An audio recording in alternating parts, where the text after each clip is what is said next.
नमस्कार साथियों। साथियों, आज आपके दिलो दिमाग में कुछ ऐसी गलतफ़हमियाँ, कुछ ऐसी कंट्रोवर्सी होगी किडनी की समस्या को लेकर के, जिसका एक-एक करके मैं समाधान बताऊँगा। सबसे पहला आपका सवाल ये होता है, जब आप मेरे यहाँ इलाज के लिए आते हैं, तो आपका सवाल होता है कि सर क्या डायलिसिस छूट सकती है? दूसरा सवाल होता है कि सर क्या किडनी सही हो सकती है? और तीसरा सवाल आपका ये होता है कि सर क्या एक बार किसी की किडनी खराब हो गई तो वो ठीक हो जाएगी और उसको भविष्य में कोई दवा नहीं खाना पड़ेगा? साथियों, आज इन तीनों सवालों का मैं आपको जवाब दूंगा और आप लास्ट में ये भी कहते हैं कि सर क्या आपने किसी ऐसे पेशेंट जो किडनी की समस्या से ग्रसित था, जिसकी डायलिसिस हो रही थी, क्या आपने ठीक किया है? तो मेरे प्यारे साथियों, आज इन सारे सवालों का आपको जवाब मिलेगा। वीडियो थोड़ी बड़ी हो सकती है, आप ध्यानपूर्वक एक-एक बात को सुनिएगा। बहुत ही एक आपके हृदय से कनेक्ट होने वाली आज बातें मैं कहूँगा और जो कुछ भी कहूँगा, आपके समक्ष उन प्रमाणों को रखते हुए कहूँगा। कोई भी बात हवा में नहीं की जाएगी। साथियों, मैं अपनी बात रखने से पहले मैं आपसे आग्रह करूँगा कि आप अगर चैनल पे पहली बार आए हैं और आप कोई गूढ़ बातें भविष्य में भी जानना चाहते हैं, जो सब कुछ प्रमाणित हो, पूरी एविडेंस बेस हो, तो आप चैनल को सब्सक्राइब करके आइकन बेल दबा लीजिएगा, ताकि भविष्य में आप मुझसे जुड़ जाएं और आप ऐसे ही महत्वपूर्ण जानकारियां प्राप्त कर सकें। साथियों, पहला सवाल आपका ये है कि सर क्या डायलिसिस छूट सकती है? सबसे बड़ी चीज ये है कि आखिर डायलिसिस की अवस्था कब आती है? जनरली साथियों, हमने अक्सर प्रैक्टिस में देखा है, आए दिन आज ईश्वर की कृपा से हजारों किडनी के पेशेंट जुड़े हुए हैं, उनका ट्रीटमेंट किया जाता है। मैंने देखा है कि बहुत ऐसे कंडीशन में क्या होता है कि जैसे ही आपकी रीडिंग, आपने पैथोलॉजी में टेस्ट कराया ब्लड का, और रीडिंग जैसे ही देखा जाता है कि यूरिया क्रिएटिनिन का लेवल बढ़ा हुआ है, 6 से 5 से ऊपर जैसे जाता है, यहां तक कि अब तो लोग 4-5 पे भी कहने लगे। पेशेंट की कंडीशन को डॉक्टर देखने की कोशिश नहीं करता और कहता है सीधे डायलिसिस कराओ। सबसे पहली चीज कि आखिर हम डायलिसिस कब कराएं, इस सवाल को पहले जानिए, तब आपको मैं बताऊंगा कि डायलिसिस कराना है कि नहीं कराना। सबसे पहली चीज क्या है कि बहुत ऐसे पेशेंट होते हैं जिनकी सर्वाइवल पावर बहुत अच्छी होती है। बहुत ऐसे पेशेंट हमारे पास आते हैं जिनको देखने से ऐसा लगता ही नहीं है कि इनकी किडनी खराब है, लेकिन उनकी रीडिंग देखो तो यूरिया 200, क्रिएटिनिन 10 के ऊपर, 12। कहते हैं सर मुझे यूरिन भी हो रहा है, मुझे भूख भी लग रही है, मुझे नींद भी लग रही है, पता नहीं कैसे ये इतना लेवल बढ़ा हुआ होता। तो आप जरा कल्पना करिए कि क्या ऐसे पेशेंट को डायलिसिस जरूरी है इसलिए कि उसका लेवल बढ़ा हुआ? मेरी अपनी जो थीसिस है, मेरा अपना जो अनुभव है, कोई जरूरत नहीं है। जब तक पेशेंट की कंडीशन न बताए, ये देख करके कि रीडिंग बढ़ी हुई है, डायलिसिस कराना मैं कतई उचित नहीं मानता हूं। ये मेरा पर्सनल अपना अनुभव है। दूसरी बात कि क्या डायलिसिस छूट सकती है? बिल्कुल छूट सकती है। साथियों, होम्योपैथी कहती है कि where there is slight possibility our action may be there, and where there is acute and emergency you can take help of palliative medicine. तो देखिए साथियों, ऐसे कंडीशन में क्या होता है कि जैसे अगर किसी की डायलिसिस हो रही है, तो हम ये देखते हैं कि उसके किडनी की कंडीशन क्या है। डायलिसिस हो रही, ठीक है। अब हम उसके डॉक्टर क्या करता है कि उसके जीवन को सुरक्षित रखने के लिए डायलिसिस शुरू कर देता है। अब ये देखते हैं कि हम उसके कितना परसेंटेज उसके नेफ्रॉन में दिक्कत आ गई है। हम दवा जब चलाने लगते हैं, तो अगर उसके धीरे-धीरे नेफ्रॉन का जनरेशन शुरू हो जाए, उसके यूरिया क्रिएटिनिन का लेवल कम होने लगे, उसके यूरिन की मात्रा बढ़ने लगे, जैसा कि होम्योपैथिक दवाओं में संभव है। जब हम लोग दवा चलाते हैं तो मैंने देखा है, प्रैक्टिकली देखा है कि पेशेंट की रीग्रोथ शुरू हो जाती है। तो साथियों, जब इस तरह की ग्रोथ शुरू हो जाएगी तो डायलिसिस आखिर क्यों नहीं छूट सकती? और ऐसे हजारों लोगों की डायलिसिस छूटी भी है। तो आप, हमें उम्मीद है कि इस सवाल से आप संतुष्ट हो गए होंगे कि डायलिसिस छूट सकती है और डायलिसिस कब करानी चाहिए। दूसरा सवाल यह है कि सर, क्या एक बार किसी की किडनी खराब हो गई तो फिर से सही हो सकती है? साथियों, बिल्कुल सही हो सकती है।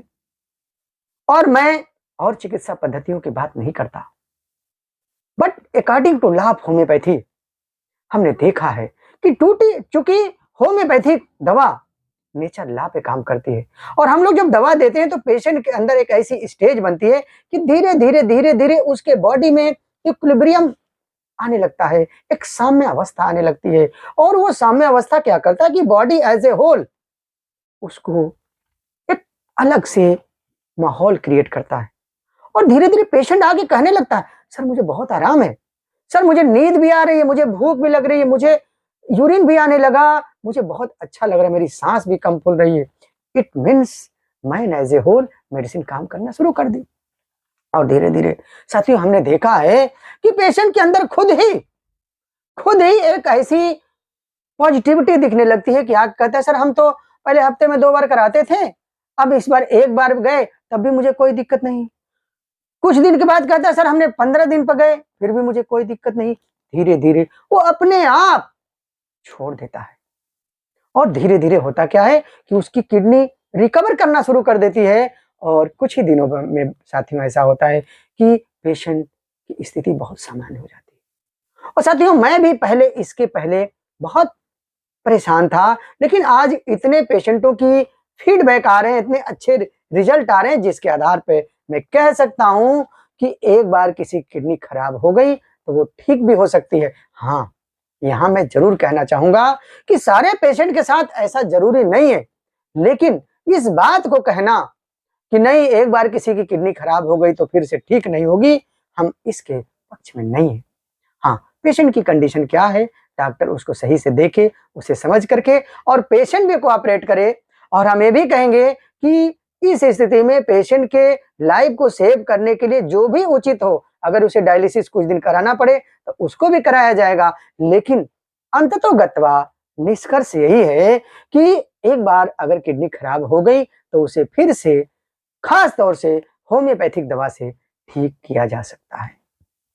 और आपके मन में यह भी सवाल आता होगा कि सर, क्या इस तरह के पेशेंट हैं जिन्हें ठीक किया गया है? तो साथियों, मैं बहुत ही ईमानदारी से और पूरी जिम्मेदारी से आपके दिलो दिमाग में सदैव सदैव इस बात को रखता हूं, और आप लोग भी मेरा सहयोग करते हो, इसके लिए मैं हृदय से धन्यवाद देना चाहूंगा कि आज चिकित्सा जगत में जिस तरह से किडनी को लेकर के नकारात्मकता व्याप्त कर गई है, ऐसे में आप लोगों द्वारा कल्याणम सेवा के प्रति जुड़ाव और विश्वास आज देश के कोने कोने में एक पॉजिटिविटी का संदेश दे करके आप लोग जुड़ रहे हो, ठीक हो रहे हो, और सबसे बड़ी चीज क्या है कि आप लोग संतुष्ट होकर के फीडबैक भी दे रहे हो।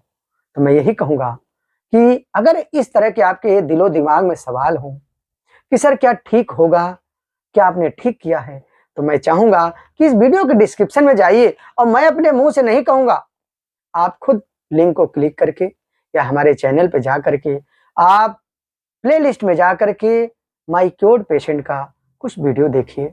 सबसे बड़ी चीज है कि पेशेंट अपने फीडबैक के साथ साथ वो अपना मोबाइल नंबर, एड्रेस तक भी जारी किया है, इसलिए कि वो इसलिए आकर के लोग कहते हैं कि सर मैं इतना ज्यादा परेशान था, मैं इसलिए इस बात को रखता हूं कि मेरे जैसा अगर कोई और दुखी हो, जो इस अंधकार में भटक रहा हो, मेरी बातें सुनेगा तो उसके दिलो दिमाग में एक कॉन्फिडेंस आएगा, एक पॉजिटिविटी आएगी और हो सकता है कि उसका भी जीवन बच जाए। तो साथियों, इस तरह से कल्याणम सेवा आपके साथ जुड़ करके आपके नित्य प्रयास करती है। तो हम चाहेंगे कि आज जिस तरह से किडनी के क्षेत्र में लोगों के मन में उथल-पुथल है, एक बार आप जो कुछ भी कर रहे हैं, मैं फिर से कह रहा हूँ, आप जो कुछ भी कर रहे हैं, बहुत हड़बड़ा करके, बहुत जल्दीबाजी में कोई कदम न उठा करके, आप जो कुछ भी कर रहे हैं, आप करते हुए अपने क्षेत्र के किसी भी अच्छे चिकित्सक से मिल करके आप एक बार होम्योपैथी को आजमाइए।